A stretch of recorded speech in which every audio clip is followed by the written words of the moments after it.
Bueno, en la barricada de hoy estamos con Federico Celada Bilbao.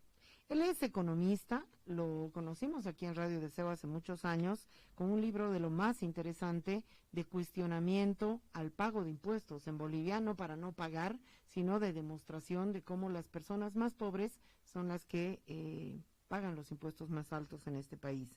Él es docente de la Universidad Mayor de San Andrés, ha sido rector de la Universidad Pública del Alto y es investigador en temas sociales y políticos. Federico, muchísimas gracias por estar acá con nosotras. Es todo un gusto, es también un honor que estés acá presente. No, yo soy más bien el agradecido y encantado más bien de estar con ustedes para hablar de este tema que ahora preocupa, entiendo, a todos los bolivianos, que es el tema de la democracia, ¿no? No estamos, entiendo yo, en un buen momento, aunque claro, aparentemente todo está encarrilado, ¿no? Bueno, mi interés es el siguiente.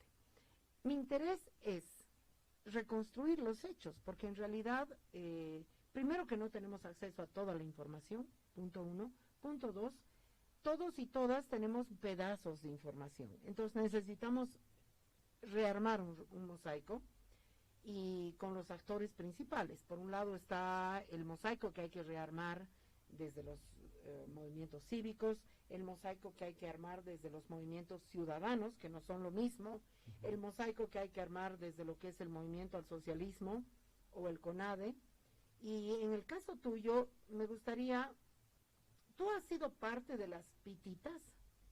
La verdad que no. Yo estuve acompañando el movimiento desde la universidad, ¿no? En las movilizaciones que se determinaban luego de las asambleas que teníamos. Sin embargo, digamos, el movimiento de las pititas y el movimiento universitario parece ser el mismo. Quisiera pedirte que me digas si hay alguna diferencia. Entiendo que es el balance, ¿no? Las pititas generalmente veía que se organizaban, no sé en qué porcentaje, pero también por mucho prejuicio, ¿cierto? El hecho de que haya un indígena en el poder siempre fue causa de molestia por estos temas de racismo que todavía están vigentes, no es por lo que uno quiere, sino que están presentes en la realidad y que creo que cargaban mucha tinta en ese sentido. Seguramente grupos de la extrema derecha que también estaban organizados a nombre de democracia, a nombre de solucionar la corrupción, etcétera, como elementos, banderas para retomar el poder, ¿no? Entonces, tenía este carácter. En cambio, la universidad estaba en una reivindicación, entiendo, más legítima de exigir democracia, de que se respete el voto ciudadano, de que se actúe de acuerdo a la norma, de que se proyecte las necesidades y aspiraciones del país, porque en la asamblea que tuvimos se habló, por ejemplo, de la defensa de la madre tierra, de la chiquitanía, recordando al gobierno que esos eran elementos discursivos, pero que no se cumplían. El tema de que se cumplan con la Ley General de Trabajo para los médicos y todos estos sectores que se movilizaban, bueno, y la gran cantidad también de funcionarios públicos que tampoco tienen derechos plenos, entre otros elementos, por ejemplo, el tema del litio, de Potosí, que nosotros lo reivindicábamos. Entonces, creo que la reivindicación universitaria en todo caso tenía un carácter más nacional, más propositivo y de encarar los temas que preocupan a la gente y no solo el hecho de querer voltear, digamos, al indígena que estaba en el poder. Uh-huh. Bueno, pero sin embargo, Federico, yo quisiera, digamos, hacerte la crítica o plantearte, no era un mismo movimiento, no era un mismo objetivo, no era una misma, incluso metodología de protesta, pero parecía uno solo. Tú no viste a tiempo las manifestaciones racistas, las manifestaciones fascistas, ¿por qué no hicieron ningún esfuerzo o lo hicieron, y yo no lo vi, que también es posible, por diferenciarse realmente? Creo que sí, en realidad hubo una diferenciación. Sobre todo, yo creo que hemos hecho un frente común, sí ha habido un frente común en la calle de estos sectores de derecha. O el error ha sido, discúlpame que te interrumpa, o el error ha sido, contra Evo Morales todo vale. No creo, no, eso no. Porque, bueno, en realidad las movilizaciones que tenía el movimiento universitario no eran violentas, no hemos hecho saqueos, vandalismos, etcétera, sino eran las tradicionales movilizaciones que hace la universidad. No, ¿no? pero mira, por ejemplo, hay un momento en el cual los universitarios, y algunas universitarias, porque había mujeres también, manejaban escudos. Se les dotó de escudos. Se fusionaron con, no se podría llamar activistas, sino con grupos de choque de la Unión Juvenil Cruceñista. Claro, ese es un momento ya posterior, yo creo, ¿no? Es decir, cuando ya el conflicto está muy agudo. Pero, por ejemplo, de la San Andrés, no recuerdo esos. ¿En qué movilizaciones participaste? Por ejemplo, todas las del principio, después de antes de la elección ya, antes de que se produzca la elección, luego en ese primer momento tuvimos el último gran cabildo popular, que lo tuvimos con el magisterio, con los sectores de salud, estaban los de Coca de los Yungas, etcétera, que se dio ahí arriba en la Montes, a la altura de la cervecería. Ese es el último gran movimiento que creo que entiendo que fue popular y que era bastante diferenciado del CONADE, por ejemplo, que para nosotros CONADE tiene un carácter más de derecha, será moderada, central, pero no deja de ser de derecha, ¿no? Entonces, queríamos y estábamos en la perspectiva de diferenciarnos, y había un movimiento desde Sucre, en alguna medida de Potosí, aunque Pumari ya tenía, creo que, alguna otra aspiración, pero le llamaban el Bloque del Sur, que eran movimientos que estaban en camino hacia la paz y que fueron interceptados con balas, etcétera, los masacraron prácticamente ahí y no les dejaron llegar a la paz con francotiradores y todo aquello. Entonces, había un intento de bloque popular que quería más bien reivindicar estas cosas que estamos señalando, ¿no? El tema de los derechos laborales, el tema de rescatar el litio, Ahora, etcétera. sin embargo, los cabildos han sido escenarios para mí que son parte de la fascistización del proceso. Yo fui expulsada del último cabildo, pero del CONADE, a pesar de que me invitaron, no pedí que me inviten, no nada, ellos me invitaron, pero no toleraron el discurso de una invitada suya. No importa, yo también sabía dónde me estaba yendo a meter y fui a lo que fui. Sin embargo, tú dices, hemos hecho otros cabildos, la lógica del cabildo, ¿no? Que es una lógica que no es deliberativa, que es de aplauso, que es de abucheo, que es esa cosa de masas, que en un ambiente conservador se convierte pues en un escenario fascista. Bueno, ahí sí puedo discrepar porque me parece que son espacios como son las asambleas, por ejemplo, en las carreras, en las facultades o en la universidad, que claro, tienen esto, ¿no? De aplausos, silbidos y todo, pero que expresan corrientes y que generan grados de educación, de reflexión, etcétera. Es decir, a diferencia de esta democracia formal que tienes un representante ahí en el Parlamento y que nunca te consulta, nunca va a pedir tu criterio, tu opinión, en las asambleas están los sectores una cosa más... es una asamblea, no, es que, Federico, son cosas diferentes. Una cosa es una asamblea y otra cosa es un cabildo. Por ejemplo, en los cabildos, ¿quién decide quiénes van a ser la lista de oradores? ¿Quién decide qué cosa van a decir esos oradores? Es decir, a plan de cabildos, Camacho se ha catapultado como la cabeza más visible de un ala fascista, pero que ha sentado hegemonía sobre el conjunto del movimiento. ¿Cómo ustedes han permitido eso?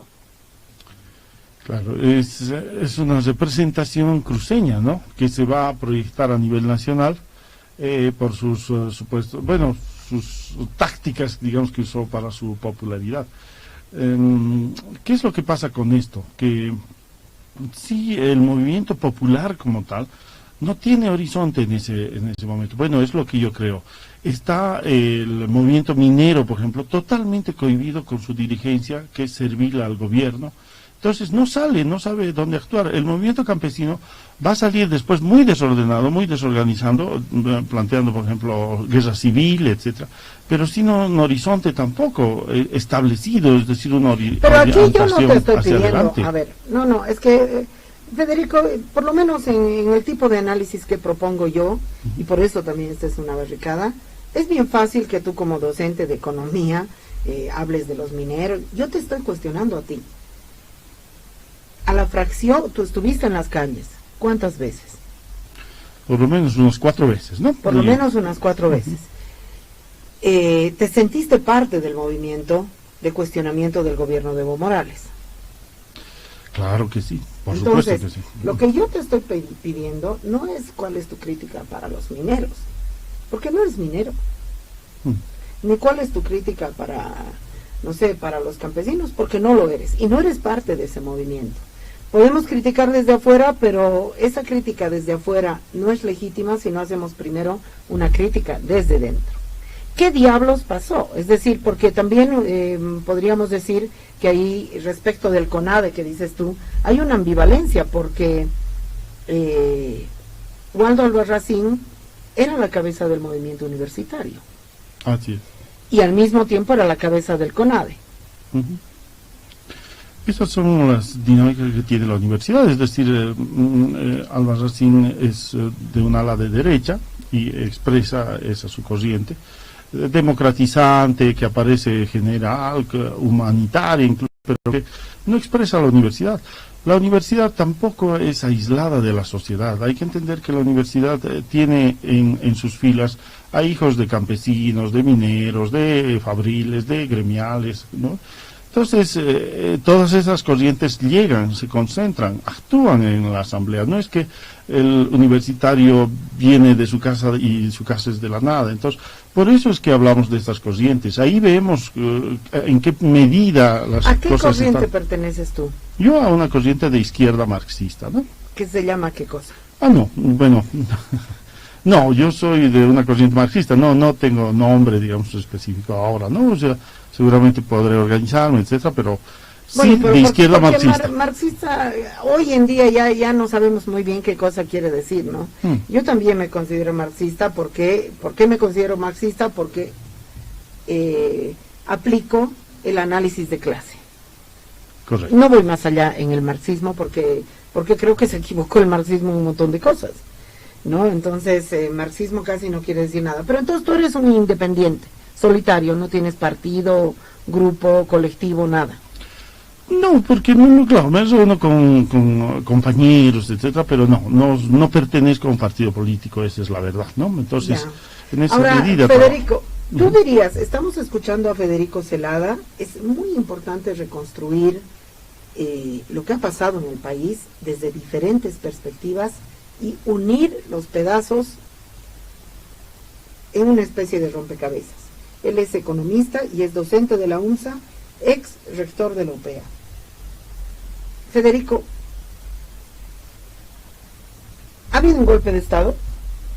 En mi criterio no, porque este tema lo trabaja el MAS para reposicionarse en el poder, ¿no?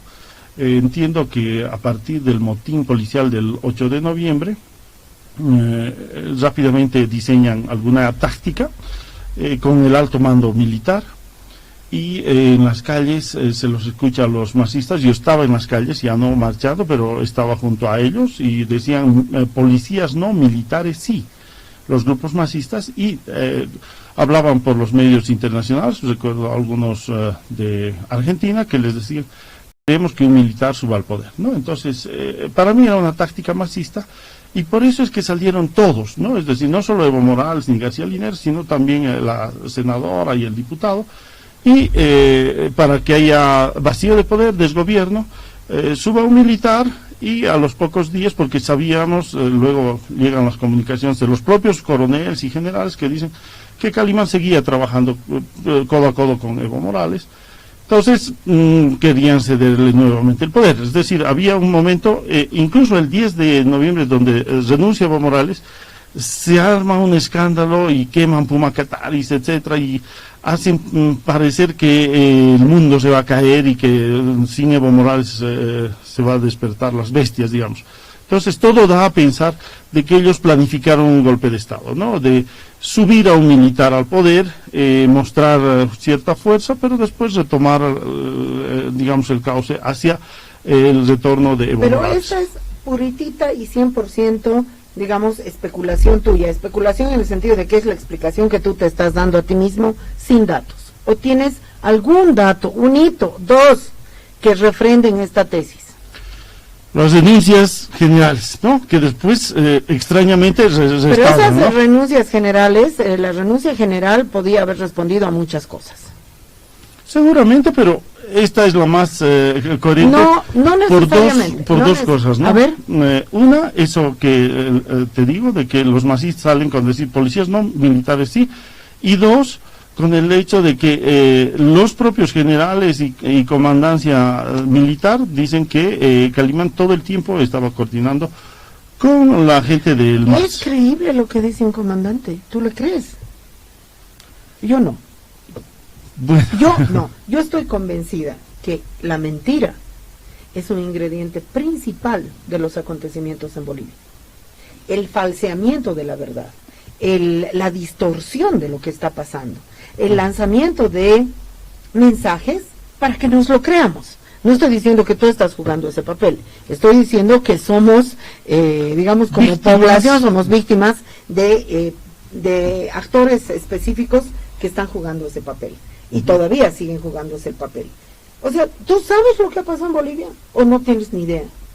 Por supuesto, es decir, hemos tenido, quieras o no, María, hemos tenido un 21F y eso con el gobierno en la cabeza. Esa es otra cosa, Federico, porque no, estamos hablando de la crisis política que se desencadena desde la suspensión del TREP hasta el juramento de Yanine Áñez. Porque el 21F, si bien existió, cuando Evo Morales se presentó como candidato, que no podía, el Tribunal Constitucional lo presenta como candidato porque legaliza. Tiene el derecho humano, lo legitima, tienes razón. Lo legaliza, más que legítimo. No sucede nada, es decir, no, el CONADE anuncia gran movilización, gran repudio, todo el mundo anuncia que se va a caer el cielo. Todavía un amigo masista a mí me dice, ¿qué crees que pase mañana? Y yo le digo, creo que no va a pasar nada. Y no pasa nada. No pasa nada. Obviamente se acumula, lo que pasa es algo invisible. Se acumula bronca, se acumula frustración, que logra salir mucho más tarde. Así es. Federico, ahora me interesa que me digas, ¿cómo ves el resultado de esta revuelta? ¿Cómo la calificas? Es un movimiento popular, no necesariamente de sectores, digamos, campesinos, originarios o trabajadores, sino sobre todo de una gran capas medias de la sociedad. ¿Es un movimiento urbano, clase mediero? Pero masivo, es decir, no es de un grupo pequeño. Movimiento urbano clase mediero masivo. Ese movimiento urbano clase mediero masivo, constituido de forma compleja y no unificado, sino, digamos, si tú quieres, no diríamos disperso, pero parece que el único punto en común fuera Evo Morales. Como elemento unificador, digamos, ¿no? Como elemento unificador. ¿Cuál es el resultado que en este momento ves? ¿Qué está pasando ahorita en el país? Que han vuelto a restituir la democracia formal y entendamos como antidemocracia. Porque en realidad, ¿por qué hemos luchado? A ver, y creo que todos, incluso los masistas de abajo, no estas cúpulas. Hemos luchado porque se respeten las libertades democráticas, que nos dejen hablar, que nos dejen organizarnos, que nos dejen actuar, que nos permitan justicia digna, que no sea tan abusiva, que no haya tanto atropello en todos los niveles y en todos los sentidos. Entonces, eso estamos exigiendo. Pero ahora, ¿qué nos han dado? Nos están dando esta viejísima democracia que no representa nada. Según tú, ¿quién gobierna Bolivia? La derecha oligárquica cruceña, en este momento. Y están planteando reencauzar las aguas. Por supuesto, pero en el gobierno de Evo Morales. ¿Pero qué hiciste? Pero en el gobierno de Evo Morales hemos combatido justamente la quema de la chiquitanía. Por ejemplo, que era la oligarquía cruceña entroncada. Es uno de los ejes de la quema de esa chiquitanía. Así es. Pero, y ahí está uno de sus ministros de la propia Yanine, que pasa del gobierno de Evo Morales al gobierno de Yanine. Bueno, en este momento hay democracia en Bolivia. No creo, ¿no? O es la democracia formal. Entonces, a ver, en este momento, según Federico Celada, docente de la Universidad Mayor de San Andrés, no hay democracia en Bolivia. ¿Por qué? ¿Me podría señalar unos 3 o 4 puntos? Porque en realidad seguimos con esta lógica de que los órganos de poder no nos representan. Este es el elemento central. Bueno, pero es un gobierno transitorio. No estoy hablando de esto, estoy hablando de las reglas de juego. Es decir, cuando se eligen a los diputados que se suponen nuestros representantes, según la Constitución Política del Estado, y hay dos versiones, incluso esta es supuestamente oficial, pero la terminas haciendo con los plurinominales y los uninominales. Te pregunto y a la audiencia, ¿a quién representan? Ni siquiera los conocemos, por lo menos, no sé si tú, pero yo ni los recuerdo al uninominal. No, pero yo te voy a decir una cosa, ¿no? Te está haciendo el vicio más viejo, Federico, y a mí me parece escandaloso que me desvíes así la pregunta. Es decir, los diputados, las diputadas, aunque son parásitos, aunque son mancagastos, son hoy del conjunto del Estado, desde mi punto de vista, la gente que más legitimidad tiene, porque tiene detrás un voto popular que Yanine Áñez no tiene. Pero es que ahí no coincido, porque, por ejemplo, a Eva Copa, a este señor Choque, nadie lo conocía, nadie. Pero no a la propia, y a la propia Yanine Áñez. Federico, o sea, ahorita, digamos, los objetivos de la famosa lucha que ustedes tuvieron, yo no me siento parte, yo he resistido contra los abusos de poder de Evo Morales 14 años. Uno a uno he estado en la calle, pero no me siento, jamás me he fusionado con Movimiento de las Pititas, por eso me han abuchado en su famoso cabildo y me han querido humillar públicamente, tampoco me preocupa. Es decir, ¿no lograron ustedes el objetivo? Por lo menos los que buscamos democracia no, porque la democracia no está en los parlamentarios, así sean elegidos con voto. ¿Cuál es el problema? ¿Qué esperabas? ¿Que con una varita mágica alguien te diga, aquí tienes democracia? No, es que cuando luchas, logras objetivos, igual que yo estuve... ¿Pero qué querías? A ver, digamos que te hubieran dicho, bueno, Federico, ¿qué hay que hacer? Ponte que, porque han habido reuniones donde tú no has sido llamado, donde yo no he sido llamada, donde se han juntado 4 o 5 y han decidido. Bueno, entonces, pero si te hubieran llamado y te hubieran dicho, ¿qué hay que hacer? Hay que nombrar, lo fundamental para mí es el poder legislativo, ¿no? Y en lo fundamental hay que elegir candidatos uninominales independientes de partidos políticos. No, pero te está haciendo, yo estoy de acuerdo, pero ahorita, digamos, después de la crisis, renuncia Evo Morales, ¿qué había que hacer en el país? Este cambio fundamental, porque después van a decir, Camacho, pero o si Mesa, están yendo, pues si estamos yendo, se supone, a elecciones. Claro, pero eso no es lo nuestro, o sea, no es democracia. Ahí está el problema, es decir, vamos a ir a elecciones. A ver, entonces, Federico, ¿ustedes han sido tontos útiles? No, porque hemos planteado un proyecto país, porque estamos planteando la esencia de esta crisis de la democracia. La lucha ha sido por la democracia, pero ¿qué significado le damos? ¿Y hacia dónde la proyectamos? ¿Solo es cambiar Evo Morales por Camacho o Evo Morales por Mesa? Ahí sí que somos tontos útiles. Los que están diciendo ya agacharemos la cabeza... Bueno, pero concreta y efectivamente, ¿qué cosa había que hacer? Cambiar las reglas del juego. De noviembre. Claro que hay que cambiar las reglas del juego. Ahí estoy completamente de acuerdo contigo. Pero el 10 de noviembre, ¿qué había que hacer?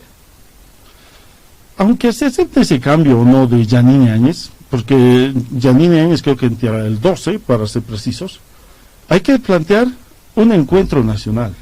Hay que plantear que masistas y no masistas tenemos que conformar un gobierno único, y no único en el sentido de que todos somos iguales. Tiene que haber un gobierno que expresen las distintas posiciones. O sea, yo no soy azul, pero tampoco soy verde ni blanco. Yo soy de la universidad. Hay otras personas que son de Achacachi.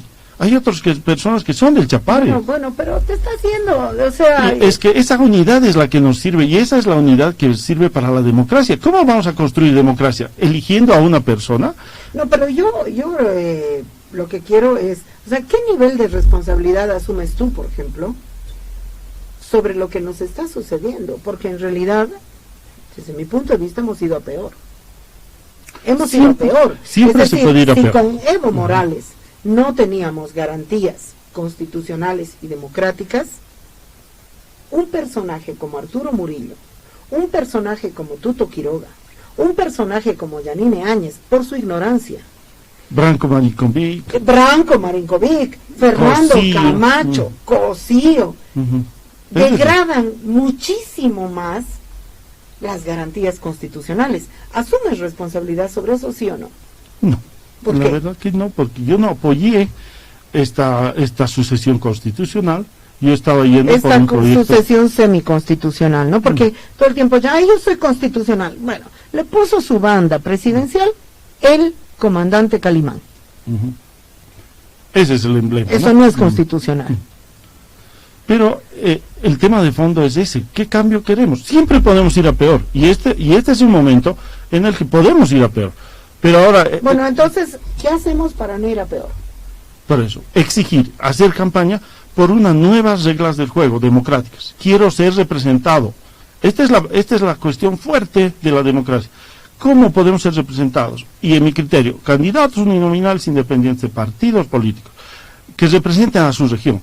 Ahora tenemos uninominales, es indudable, pero no representan. Yo te repito, no lo conozco a mi uninominal, sino porque no representan a nadie. Los uninominales fueron... Son un levantamanos al final. Una estuqueada, un maquillaje del propio... Yo estoy de acuerdo en que está agotada la democracia liberal representativa en la forma partido y además en la forma como se está construyendo la representación política. No hay representación política. Y donde no hay representación política no hay democracia. No hay democracia. Ahí estamos. Plenos. Pero también, como marxista, la coyuntura marca las tendencias. Y entonces, ¿qué es lo que pasa? Ahorita tú dices, digamos... Te plantearé esto. Los masistas, por ejemplo, honestos, no esos que estaban en la cúpula, la gente que siente que se viene algo feo, no sabe cómo defenderse. Y es que hay que plantearnos una unidad en torno a esto. ¿Qué quieren? Defender las magras conquistas que lograron con Evo Morales, y eso es correcto, es legítimo. A eso le llaman la defensa de la huipala, y está muy bien. Pero ¿y cómo defendemos? ¿Votando por 1, 2, 3? No. Tenemos que hacer que exista nuestra representación, que el alto, como alto, tenga su representación, no como partido político. Entonces, la ruptura aquí viene por la unidad múltiple, por lo diverso. No, pero ya te está haciendo, digamos, no sé, francamente, Federico, ¿no? Yo también quiero hacer mi dibujo libre de país que quiero, y tampoco estás concretando absolutamente nada. O sea, el cuestionamiento de los uninominales es el mínimo del mínimo. ¿Qué hay que hacer ahorita? Bolivia está fascistizada. Nos están mintiendo todos los días. Hay un gobierno de asalto al Estado a nombre de tu lucha, instalado en el Palacio. ¿Qué hay que hacer? Dime 3 cosas y cerramos aquí. Perfecto. No, la democracia, así sea la más perfecta, solo tiene sentido si resuelve tus problemas. Bueno, dime 3 cosas que este es un elemento. Entonces hay que defender nuestros derechos, hay que ir conquistando cosas, y eso no se hace con esta estructura democrática. Hay que desenmascararla como que esto no es nuestra elección y por tanto no tenemos por qué votar acá. Segundo, hay que organizarnos para que tengamos representación legítima, y este es un elemento fundamental para todos nosotros. Sin representación legítima no hemos avanzado nada, y como tú bien dices, y yo lo reconozco, podemos retroceder mucho más. Entonces, si no luchamos por estas cosas correctas, podemos armar y desarmar todo, pero está planteado el eje de que en realidad no estamos yendo a una solución, estamos yendo a catástrofe. Si no lo describimos y no lo señalamos así, nos estamos equivocando como elementos de liderazgo, etcétera, porque en realidad les estamos abriendo la puerta y estamos diciendo, sí, son de derecha, oligárquicos, etcétera, que están débiles. Ahorita no están fuertes porque ya nos hubieran perseguido, ya te hubieran cerrado la radio, etcétera. Ganas no les falta. Están débiles, o sea, necesitan estos 5 meses de simular democracia. Así es. Están simulando democracia. Pero nosotros estamos aprovechando su simulación, estoy totalmente de acuerdo. Pero nosotros tenemos que actuar hacia adelante. Somos la enorme mayoría que estamos disconformes con este régimen de los cuoteos, de los partidos, de las tiendas políticas, todo lo que tú dices, y que en una constitución ya estaba reflejado. Yo te reflejo que esta que dice versión oficial, etcétera, solo te leo un párrafo para tener esta precisión. No, Federico, estás yendo, digamos, a una... Bueno, lee tu párrafo y lo cerramos ahí, porque no nos estás diciendo nada. Pero es algo que se concretaba. Pero, la Cámara de Diputados estará conformada por 121 miembros, ahora son 130, elegidas y elegidos con base en criterios territoriales y poblacionales en circunscripciones uninominales. Entonces, nos estaban planteando en esta época, pero lo han cambiado, masistas y no masistas, lo han vuelto ya no uni, sino mitad uni y mitad pluri, pero bajo partidos políticos. Entonces, creo que habían bases, hay que retomar y restituir las bases de la democracia. ¿Qué queremos? Esta es la pregunta que todos los bolivianos debemos hacer. ¿Queremos este juego, estas reglas de juego? Súper ingenua. Es una propuesta súper ingenua la que estás planteando, Federico. Pero bueno, es decir... ¿En qué sentido? Mucho, ¿En qué sentidos. Yo creo que prefiero dejarlo ahí, en muchos sentidos, porque ustedes, que nosotros lo hicimos en nuestra pequeña dimensión, había que plantear esto en la lucha contra Evo Morales. Ese era el momento donde diferenciarse, ese era el momento donde combatir a Camacho, ese era el momento donde combatir a Pumari, ese era el momento donde combatir a Chi, y no hacer fuerza común con Chi, con Mesa, con Pumari, que van a ser nuestros salvadores y que Evo se vaya era la solución. Ese simplismo nos ha llevado a esta derrota brutal del movimiento popular. Yo lo dejaría ahí, Federico, porque estamos dando vueltas sobre la nada.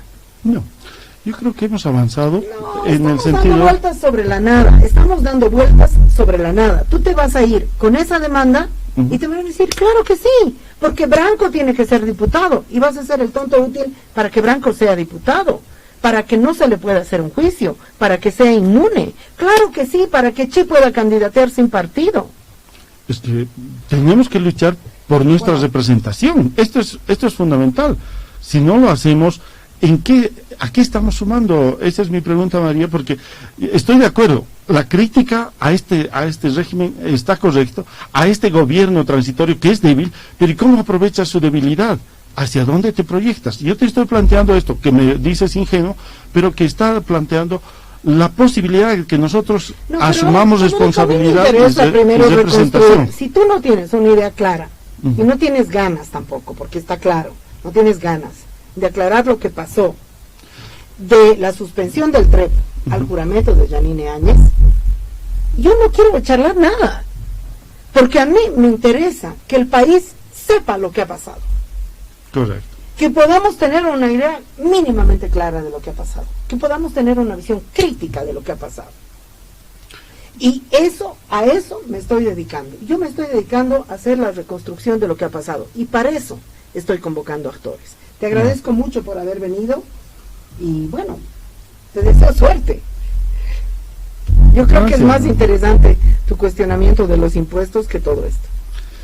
Bueno, te agradezco igual el tiempo. Yo creo que sí vale la pena mucho esclarecer los temas. Tal vez no he incidido ahí porque me preocupa lo otro, pero creo que en realidad esos movimientos, esas movilizaciones son legítimas.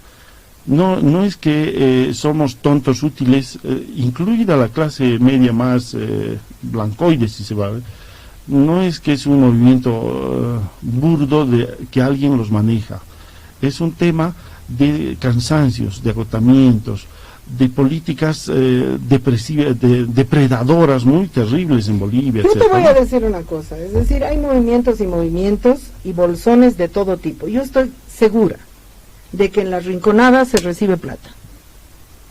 pese a que ellos tienen plata, pero reciben. No, reciben, no, porque además mandan siempre a sus peones. Mandan a sus peones. Yo estoy segura que Camacho ha venido y con plata ha manejado ese movimiento. Es decir, y que con plata se manejó el paro cívico en Santa Cruz. Eso no quiere decir que tu descontento, mi descontento, el descontento de la gente que nos está escuchando no haya existido. Ese descontento ha existido. Pero ha habido una utilización de ese descontento por parte de la parte más reaccionaria y fascista de este país. Y esto es muy grave. En eso coincido, es decir, hay un peligro, porque vieron que la sonada contra el MAS se estaba articulando en sectores muy grandes y muy, digamos, diversos, y iba a ir a cualquier lado. Para mí el MAS era el bastión más fuerte de la derecha y de la burguesía, porque podían controlar a los sectores populares. ¿Cuánto tiempo los tuvieron movilizados a los discapacitados alrededor de la plaza? Incluso les construyeron unas vallas especiales para que no pasen a la plaza. Era el gobierno fuerte. ¿Qué dijo Orlando Careaga, el que era su candidato del MAS? Yo no voy a estar con los opositores porque ellos no tienen la capacidad de someter a los que van a bloquear. Lo dijo textualmente antes de todo. No, en eso yo estoy totalmente de acuerdo. En ese sentido. Pero ahora estamos en otro momento. Federico, de verdad, lo dejaremos aquí. ¿Qué te parece? De acuerdo, pero creo que estábamos esclareciendo el tema de que el gobierno, ¿cuál gobierno era más fuerte? ¿El del Evo Morales o del Yanine? Para mí el de Evo Morales para la derecha, porque garantizaba el hecho de el rostro indígena, le garantizaba la posibilidad de someter a los sectores populares, que es algo que Áñez no tiene, porque no representa a ningún sector popular. Bueno, Hasta gracias. No, a ti.